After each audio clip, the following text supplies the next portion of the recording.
अब आसिफ जरदारी, मुल्क की सबसे बड़ी बीमारी हम सब जानते हैं। अब ये सुने,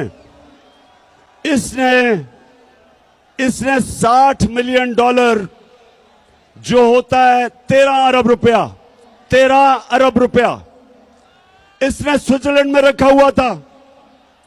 मुशर्रफ की हुकूमत ने जब पता चला तो मुशर्रफ की हुकूमत ने कानूनी कार्रवाई की और वो जो पैसा था वो कानूनी कार्रवाई के बाद वो पाकिस्तान को आना था।